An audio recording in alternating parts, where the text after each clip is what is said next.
प्यारे बच्चों, आज हम कक्षा 7 की गणित की वर्कशीट नंबर 28 करेंगे। आज का टॉपिक है बच्चों आंकड़ों का प्रबंधन। तो आपने ये देख ली होगी तस्वीर, ये वर्कशीट नंबर 27 में भी आपने की थी। उसी तस्वीर को लिया गया है और उससे संबंधित कुछ क्वेश्चन पूछे गए हैं और एक टेबल भी दी गई है। तो बच्चों देखिए, ऊपर दी गई कला से सारणी को पूरा करें। मंडला कला में गणित। तो इसके बारे में आज स्टडी करने वाले हैं बच्चों। अगर आप चैनल पर नए हैं तो हमारे चैनल को सब्सक्राइब कर लें और बेल आइकन को ज़रूर दबा लें। तो बच्चों देखिए, सबसे पहले हम देखते हैं आकृतियों के नाम लिखते हैं।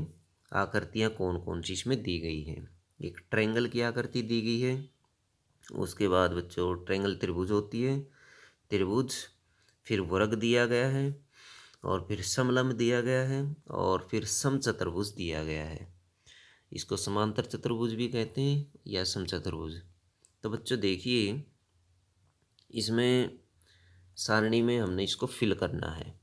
नीचे सारणी दी गई है, त्रिभुज जैसे लिखा हुआ है। त्रिभुज की संख्या इसमें 12 है, तो आप काउंट भी कर सकते हैं त्रिभुज कितनी है इसके अंदर, ग्रीन कलर में। और संख्या का मिलान चिन्ह लिखिए। मिलान चिन्ह इस तरह से आप लिखेंगे, टैली मार्क्स। तो 12 है, तो देखिए 5 के लिए हम ऐसे लिखते हैं 4, ये हो गया, और इसको काट देते तो 5 हो जाता है, टैली मार्क्स हो गई। तो इस तरह से हम मान लेते हैं, हम निकालते हैं इसके अंदर से वर्ग। दूसरे नंबर पर हम फिल करते हैं वर्ग। अब वर्ग की संख्या भी आप काउंट कर सकते हैं, 12 ही मिलेगी। 1 2 3 4 5 6 7 8 9 10 11 और 12। ये बच्चों 12 ही है। तो 12 के लिए आप सेम टैली मार्क्स या मिलान चिन्ह लिखेंगे जैसे ऊपर लिखा हुआ है, बिल्कुल सेम आएगा। अब दूसरी जो आकृति है बच्चों, पहली आकृति होगी वर्ग की। अब लेंगे समलंब, तो आप यहाँ पर लिख देंगे समलंब तीसरी लाइन में। इसकी संख्या भी बच्चों 12 है, एक ही लाइन में है तो 12 ही है, ये काउंट कर सकते हैं। तो इसमें भी जो मिलान चिन्ह बच्चों वैसा ही आ जाएगा, 12 यानी 5 और 5 10 और 2 12। आप ये फिल कर सकते हैं। उसके बाद बच्चों तीसरी जो आकृति आपको दिखाई देगी इसके अंदर, वो है समचतुर्भुज की। और समचतुर्भुज आप देख सकते हैं, 1 2 3 4 5 6 7 8 9 10 11 12। 12 समचतुर्भुज ये हैं और 12 समचतुर्भुज ये हैं, 1 2 3 4 5 6 7 8 9 10 11 12। और 12 समचतुर्भुज सबसे बाहर हैं, 1 2 3, इस तरह आप ये काउंट कर सकते हैं। यानी 12 12 3 बार हैं। तो आप यहाँ सारणी में यहाँ लिखेंगे समचतुर्भुज, समचतुर्भुज यहाँ लिख करके यहाँ 36 फिल कर देंगे। और 36 के लिए मिलान चिन्ह बच्चों ऐसे लिखेंगे आप, 5 5 10 5 15 5 20 और 5 ये हो जाएंगे 25 और 5 30 और 35 और एक 36। तो इस तरह ये आप फिल कर लें। अब देखिए बच्चों, इससे संबंधित कुछ क्वेश्चन। सारणी को फिल कर लिया हमने, 12 12 12 36। आंकड़ों को आरोही क्रम में लिखे। आंकड़े हमें मिले 12 12 12 36, ऐसे आरोही क्रम में हमने इनको लिख लिया। सबसे अधिक बार आने वाले संख्या को लिखें। सबसे ज़्यादा बार संख्या कौन सी आई है, 12 आई है, 3 बार आया है, 12 12।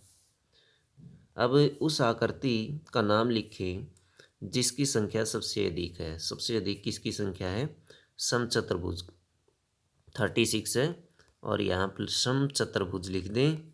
समचतुर्भुज आप इसमें लिख सकते हैं। उस आकृति का नाम लिखो जिसकी संख्या सबसे कम है। तो सबसे कम किसकी संख्या है? तो सबसे कम त्रिभुज भी है, 12 संख्या इसकी।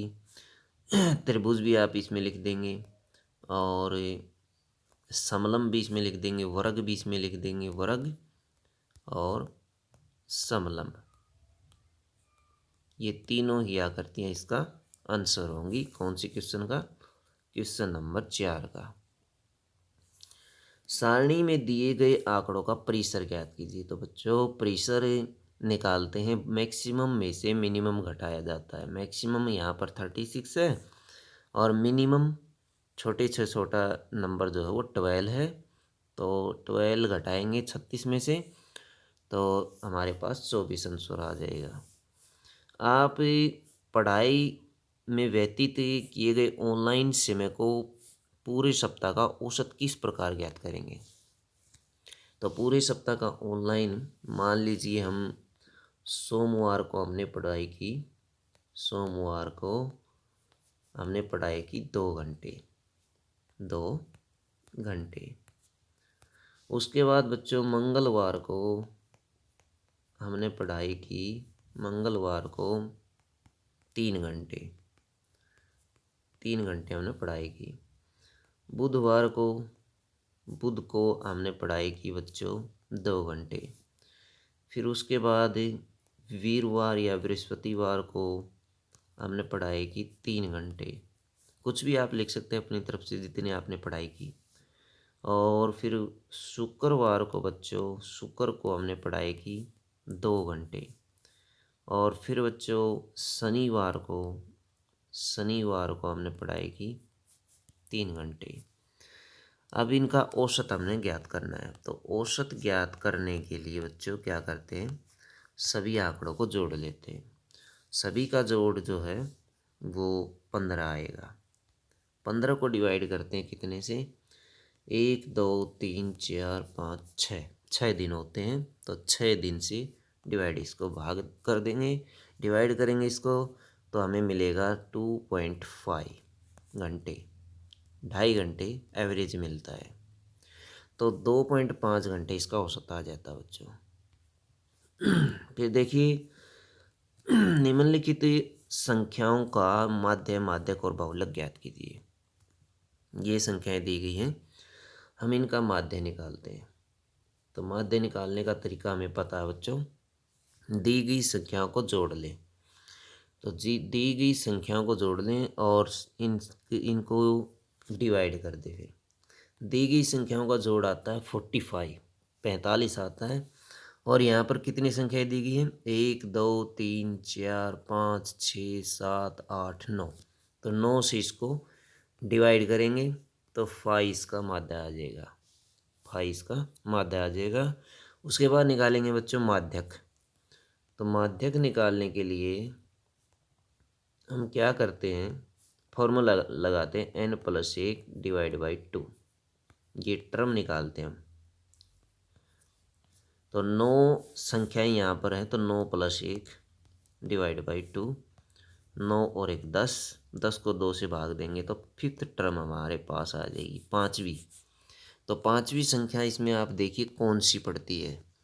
लेकिन पाँचवीं संख्या कैसे निकालेंगे, पहले इसको आरोही क्रम में व्यवस्थित करेंगे तब पाँचवीं निकलेगी। 2 2 3 3, 3 बीच में दिया हुआ उसको आगे ले आते हम, और 5 6 7 8 9।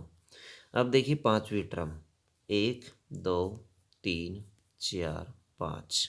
तो पाँचवीं टर्म आई बच्चों कितनी? 5 आई है। तो इसका जो माध्यक है आंकड़ों का वो 5 हो जाएगा। आंकड़ों का माध्यक क्या हो जाएगा बच्चों? 5 आ जाएगा। तो हमने देखा जो माध्य है बच्चों वो कितना आया? वो 5 आया। माध्य कितना आया? 5। और माध्यक कितना आया? माध्यक भी 5 आया। दोनों ही 5 आए। अब निकालेंगे हम बहुलक। तो बहुलक निकालने के लिए बहुत संख्या, जो ज़्यादा संख्या है हम उसी को लेंगे। पहले आरोही क्रम में व्यवस्थित कर लेते हैं। 2 2 3 3 5 6 7 8 9। सबको आरोही क्रम में हमने लिख लिया इन संख्याओं को। अब बहुलक निकालेंगे। सबसे ज़्यादा बार 2 आया है, 2 बार। 3 भी 2 बार आया है। तो इसमें जो बहुलक होंगे 2 और 3, 2 और 3 हो जाएंगे। क्या हो जाएंगे बच्चों? बहुलक 2 और 3। दोनों ही संख्याएं 2-2 बार आई हैं, तो इसके बहुलक जो है वो 2 संख्याएं होंगी, 2 और 3। अब देखिए बच्चों, इससे संबंधित कुछ क्वेश्चन है। क्या माध्य दिए गए आंकड़ों में से एक संख्या है? नहीं, ये गलत है। नहीं हो सकता, क्योंकि इसमें तो देखिए माध्य इसमें से आ गया था, लेकिन ऊपर वाली जो संख्या थी उसमें 2.5 आया था, और कम कहीं भी हमने पढ़ाई 2-2.5 घंटे नहीं की, तो ये एवरेज होता है। क्या माध्य प्रत्येक प्रेक्षण से छोटा हो सकता है? प्रत्येक प्रेक्षण से छोटा नहीं हो सकता, ये एवरेज होता है। गलत है ये भी। और ये बड़ा भी नहीं हो सकता, अगला भी गलत है। क्या आंकड़ों में के एक समूह में एक से अधिक बहुलक हो सकते हैं? ये सही है बच्चों, क्योंकि हमारे यहाँ ऊपर वाली संख्याओं में 2 से ज़्यादा बहुलक 2 बहुलक आ गए थे, एक से ज़्यादा बहुलक आ गए थे। क्या माध्य के दिए गए आंकड़ों में से एक संख्या होता है? ये भी सही है, दिए गई संख्याओं में से ही होता है, क्योंकि हमने ऐसे यहाँ निकाला था 5 को, 2 को और 3 को बहुलक निकाला था। 2 और इन्होंने माध्यक पूछा है बच्चों। माध्यक ही उसी में से होता है, जैसे हमने इसमें निकाला था 5 को माध्यक निकाला था। माध्यक जो है वो 5 था, इसी आंकड़े में से में था। ये सही है बच्चों।